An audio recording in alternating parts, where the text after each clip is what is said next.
আজকে আমরা civil society থেকে আবারও প্রেস মিট করতে যাচ্ছি খুব জরুরি ভিত্তিতে।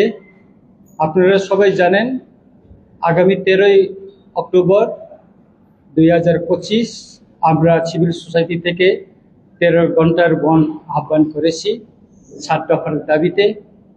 কিন্তু বিভিন্ন সমাজের বিভিন্ন অংশের সঙ্গে কথা বলে, সিভিল সোসাইটির লোকেদের সঙ্গে কথা বলে এবং অন্যান্য সমাজের বিভিন্ন যারা আমাদের বুদ্ধিজীবী মহল তাদের সঙ্গে কথা বলে আমরা তাদের অনুরোধকে আমরা রাখতে হয়েছে যে যাহাতে দেওয়ালির আগে অথবা কালী পূজার আগে ওনারা একটা অনুরোধ করেছেন আমাদেরকে, যাতে আপনারা বনটা আহ্বান না করেন, আমাদেরকে যাহা থেকে আসা যাওয়া বা পূজা পার্বণের এই সিজনে যারা আপনারা বন না করেন, এটা তাদের অনুরোধ রয়েছে যে আপনারা পূজার পরে ইয়ে করেন।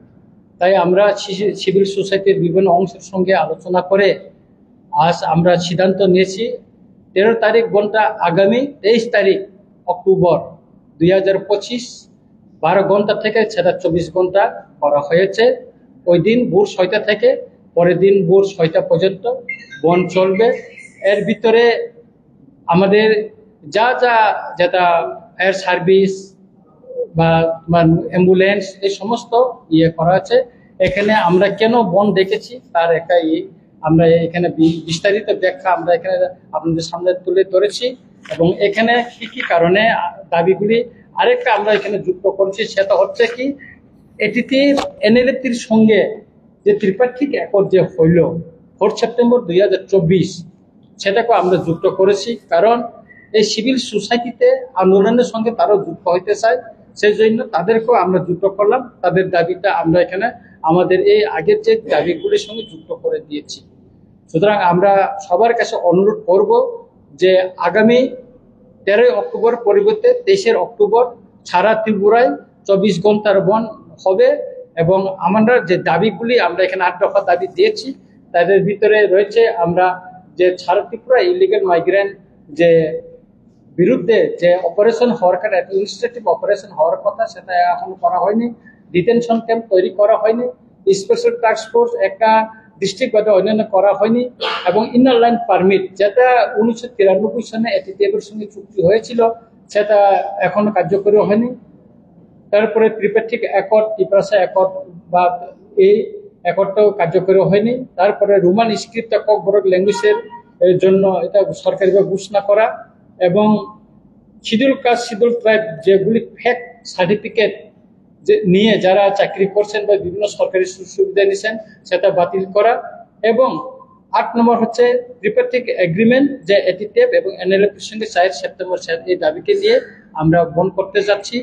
আমরা পিকেটিং আগরতলা সহ সারা ত্রিপুরায় আমরা বসবো এবং ইতিমধ্যে আমাদের ছিল ওই যে 13 তারিখের জন্য আমরা প্রিপারেশন নিয়েছি এবং আমরা বিভিন্ন রাজনৈতিক দলকেও অনুরোধ করব যাতে আমাদের এই যে সাংবিধানিক যে অধিকার যে দাবি নিয়ে আমরা আন্দোলন করছি সিভিল সোসাইটি থেকে, তারা যেন এটা নিয়ে সামিল হয়, তারা যেন এটাতে তাদের সলিডারিটি জানায়, সেটা আমাদের অনুরোধ রইল। এখন আমাদের এক্স প্রিন্সিপাল হচ্ছে এডিসি সিভিল সোসাইটি থেকে, উনি একটু বলবেন।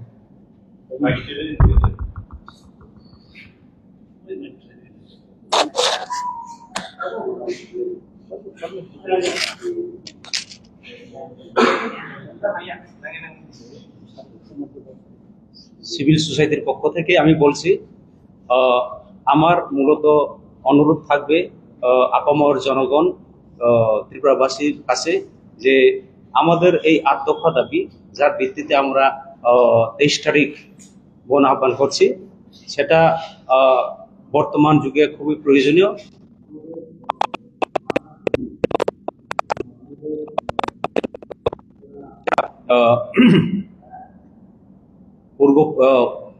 উত্তর পুরুষ যারা আসবে তাদের সুবিধা করে দেওয়ার জন্য, এই ত্রিপুরা রাজ্যে সঠিকভাবে বসবাস করার জন্য এই দাবিগুলো অত্যন্ত প্রয়োজন।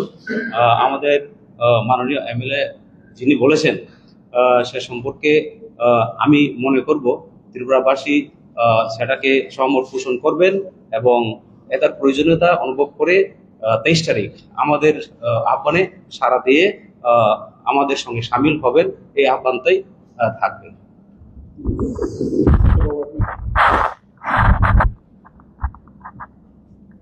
সকল মিডিয়াদেরকে প্রথমে আমার ব্যক্তিগত তরফ থেকে এবং সিভিল সোসাইটির পক্ষ থেকে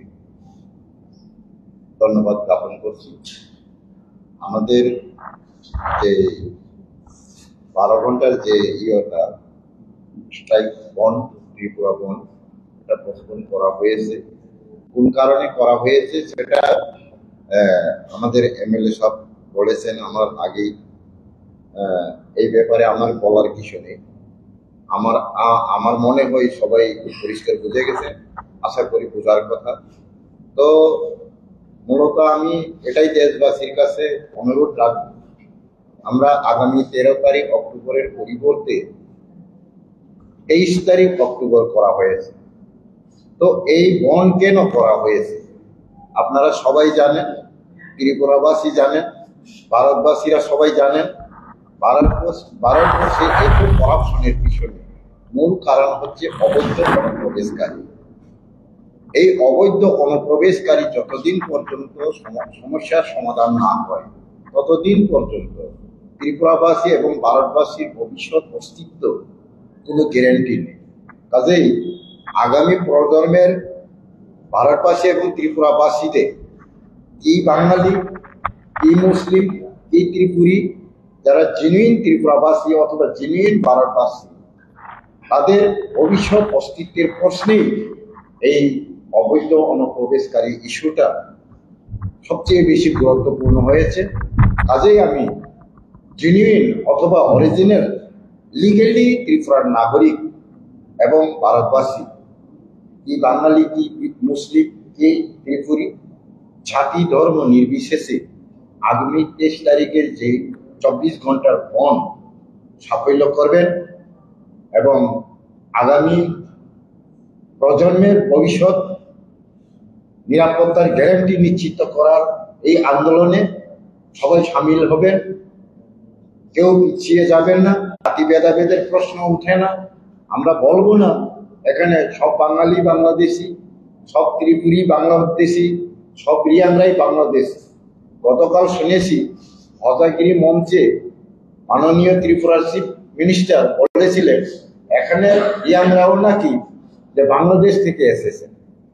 আমি ওনাকে প্রশ্ন করতে চাই, ত্রিপুরায় বাংলাদেশ থেকে রিয়াংয়ের আগমন কত সালে হয়েছিল একটা ঐতিহাসিক প্রমাণের দরকার অথবা প্রয়োজন মনে করি। যদি এমন কোনো তথ্য প্রমাণ মাননীয় মুখ্যমন্ত্রীর কাছে না থাকেন তাহলে আমি আশা করব যে উনি তার নিজের পরিচয় দিয়েছেন। ওনার বক্তব্যের বিষয় নিয়ে আমি এটাই বুঝি যে উনি বলেছিলেন যে এখানে রিয়াংরাও বাংলাদেশ থেকে এসেছিলেন কোনো এক সময়। ত্রিপুরীদের পরেই নাকি রিয়াংরা এই রাজ্যে এসেছেন ওপার থেকে অথবা বিভিন্ন দেশ থেকে। তার মানে উনি বলতে চাইছেন যে ত্রিপুরী জাতিরাও এখানের আদিবাসী নন, রিয়াংরাও আদিবাসী নন, আমরা সবাই আগত, এটাই বুঝাইতে চাইছে।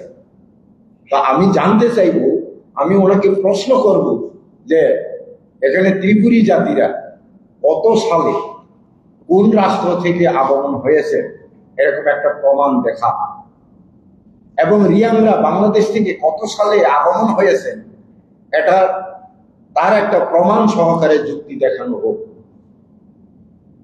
এই প্রশ্নে আমি কেন গেলাম যে এখানে যখনই বেআইনি অনুপ্রবেশকারীর ইস্যু নিয়ে সারা ভারতবর্ষে খুব একটা গুরুত্বপূর্ণ বিষয় হয়ে প্রতিটি 150 কোটি মানুষের মুখে মুখে উচ্চারণ হচ্ছে, তখনই ওনার কাছে এই বক্তব্য উনি নিজেও মনে হয় বাংলাদেশ থেকে আগত, এটাই উনি পরিচয় দিয়েছেন আমি আশা করি।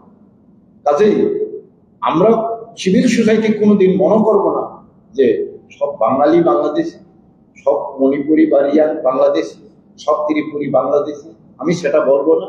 ভারতের সংবিধান রচনা হয়েছে, ভারতের স্বাধীনতার পরে 1949 জানুয়ারি থেকে ভারতের স্বাধীন রাষ্ট্রের সংবিধান কার্যকরী হয়েছে।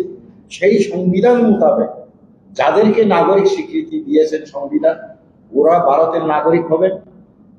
ভারতের সংবিধান যাদেরকে অবৈধ নাগরিক স্বীকৃতি দিবেন, সেটাই সংবিধানগতভাবে প্রমাণ হবেন যে ওরা অবৈধ অনুপ্রবেশকারী। সেই ক্ষেত্রে এখানে বাঙালি মুসলিম বা ত্রিপুরী জাতির কোনো প্রশ্নই আসে না। এখানে সংবিধান বিচার করবে, সংবিধান আইডেন্টিফাই করবে কে নাগরিক কে অবৈধ নাগরিক। তাই ওই সমস্যা থেকে মুক্তি পেতে আমি সিভিল সোসাইটির পক্ষ থেকে সকল দেশবাসীকে আবেদন রাখছি যে আপনারা এই আন্দোলনকে সফল করে তুলুন। আগামী প্রজন্মের জন্য আমরা বিদেশি অনুপ্রবেশকারী বা অবৈধ নাগরিকদের সমস্যার থেকে পরবর্তী প্রজন্মকে মুক্তি এবং অস্তিত্বের গ্যারান্টির জন্য সবাই একমত হয়ে সহযোগিতা করুন, এই আশা রেখে আমার বক্তব্য এখানে শেষ করছি। সকল দেশবাসী এবং মিডিয়াদেরকে নমস্কার। কোন প্রশ্ন আছে কারো?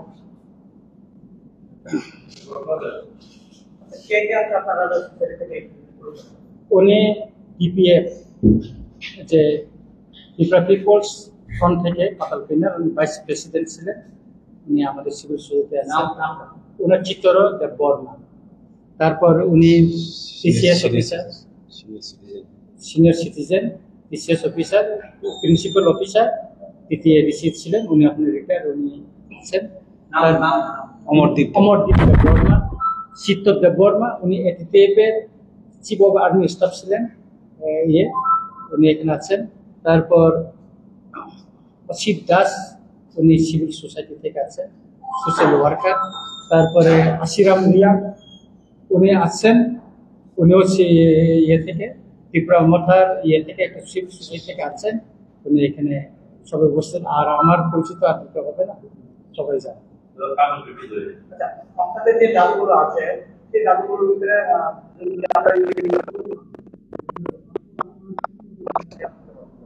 আমরা ফার্স্ট স্টেপ তো আমরা 12 ঘন্টা থেকে 24 ঘন্টাতে আমরা চলে গেছি। পরবর্তী সময় আন্দোলন তো শুরু হবে, আন্দোলনের সিজন চলে আসছে, এখন আন্দোলন হবে। এখন খেতি কাজগুলি বন্ধ হয়ে গেছে। সিভিল সোসাইটি যেগুলি দাবি আছে সরকার তরফ থেকে বলুক এটা অসাংবিধানিক, এটা যে আমাদের যে অধিকার, এগুলি আমরা এখানে যে সমস্ত দাবি তুলছে, এটা আপনার মিনিস্টার অফ হোম অ্যাফেয়ার্স থেকে নোটিফিকেশন করা, এটিটিএফ বা ত্রিপুরা মথার সঙ্গে যে চুক্তিগুলি হয়েছে, ত্রিপাক্ষিক চুক্তি, সেই চুক্তির যে দাবিগুলি এখানে উল্লেখ করা আছে। আমরা কোথাও কোনো চুক্তির বাইরে বা সংবিধানের বাইরে কোনো দাবি তুলছি না। সেটা এখানে ত্রিপুরাসাদের জাতীয় অস্তিত্ব এবং তাদের আইডেন্টিটি রক্ষা করার জন্য আমরা এই দাবিগুলি তুলেছি। তাই আমরা মনে করি এই দাবি নিয়ে যে আমাদের যে আন্দোলন, আমরা মাননীয় মুখ্যমন্ত্রী মহোদয়ের সহ ভারতবর্ষের বিভিন্ন জায়গায় আমরা চিঠি দিয়েছি এই দাবিগুলি কার্যকরী করার জন্য, কিন্তু আমরা দেখেছি কোনো পদক্ষেপ নেয়নি। তাই আমরা আন্দোলনমুখী হতে হয়েছে এবং আমরা আন্দোলন করে যাব। हाल ही में आपकी दिल्ली गए थे और आज असेंबली भी आपने अटेंड की। आज सीएम से पूछा गया है tripartite agreement, this is part of your demand. Tripartite agreement जो बना था उसको लेकर जो सफाई दिया जाए असेंबली में इम्प्लीमेंट हुआ, या इसका जो मांग है कि तो समझते इम्प्लीमेंट नहीं हुआ है, उसको लेकर आपका क्या reaction? Are you satisfied with जो असेंबली में दिया गया है? इसके बारे में चीफ मिनिस्टर ने बोला, जो मिनिस्टर ऑफ होम तरफ से, होम मिनिस्टर की तरफ से 2024-31 दिसंबर तक उनका जो बाहर का लोग आया है उनका त्रिपुरा को इंडिया में सिटीजनशिप देने के लिए रखने के लिए बोला। तो मेरा क्वेश्चन है चीफ मिनिस्टर को, मेरा क्वेश्चन है जो लोग आया है उनका जो सिटीजनशिप के लिए वो क्यों अप्लाई नहीं किया? वो लोग क्यों अप्लाई नहीं किया? जो अप्लाई नहीं किया उनका कुछ गलत तो है, तो उनको क्यों नहीं पकड़ा? वो हमें बस्ती बना के रहते हैं त्रिपुरा में, बहुत लोग यहाँ में रिक्शा ऑटो चलाते हैं, घर पर करके यहाँ में रहते हैं, उसका क्यों नहीं पकड़? दूसरा जगह में आसाम में पकड़ लिया। कल भी मैं न्यूज देखा जे 29 दिल्ली में पकड़ लिया घुसपैठिया को त्रिपुरा में एक भी तो एक्शन आज तक नहीं किया। ऐसे मेरा क्वेश्चन है, जो त्रिपुरा भी कुछ न कुछ एक्शन में जाओ, लेकिन चीफ मिनिस्टर ने तो कुछ नहीं किया। ट्राइपाइटेड एग्रीमेंट जो है उसका जो स्पष्टीकरण होने नो हमारे छत्तीसगढ़ में तो देखो त्रिपक्षीय एग्रीमेंट लैंड राइट्स का बारे में बोला। लैंड राइट्स के बारे में 2007 में जो रीजन सीपीएम का पीरियड में टीपीएडीसी इलाका का जो खाद जमीन है उसका पट्टा देने के लिए अधिकार मांग के तो एक रेजोल्यूशन पास करके त्रिपुरा टीपीएडीसी काउंसिल में पास करके बिल भेजा। 2007 से आज तक वो बिल पास नहीं हुआ। स्टेट गवर्नमेंट ने वो में एक्सेप्ट नहीं किया, अनुमोदन नहीं दिया, वो कैंसिल भी नहीं किया, गवर्नर के पास भी नहीं भेजा। वो उसमें त्रुटि है तो वो तो काउंसिल में रिटर्न करना है, वो भी नहीं किया। तो 2022 में हम त्रिपुरा मोता पावर में आया, उस टाइम भी हमने फिर भेजा, आज तक उस भी एक्सेप्ट नहीं किया। तो इसीलिए मैं उस दिन में हम दिल्ली में गया, सुप्रीम कोर्ट में हम महाराष्ट्र में हूँ, हम सीनियर एडवोकेट के साथ बातचीत किया। हमारे यहाँ का एडवोकेट भास्कर देवर्मा जी भी है, तो हम देवली के आगे सुप्रीम कोर्ट में हम ये करेंगे, केस करेंगे, PIL हम ये करेंगे, वो हमें हो जाएगा केस में। जो बाकी जो हमारे BC इलेक्शन वो भी हेयरिंग हुआ, 7 तारीख में हेयरिंग हुआ, उसमें 27 ने हेयरिंग करने के लिए बोला, लेकिन 28 तारीख हम लोग को 8 तारीख में बोला। उस दिन में चीफ जस्टिस में सुप्रीम कोर्ट में नहीं रहेगा, इसी के लिए हम लोग को 3 तारीख में फिर हेयरिंग करने के लिए हम लोग को कागज 20 में दे दिया। हाँ कुछ आएगा, हम बहुत आशावादी है, कुछ आएगा।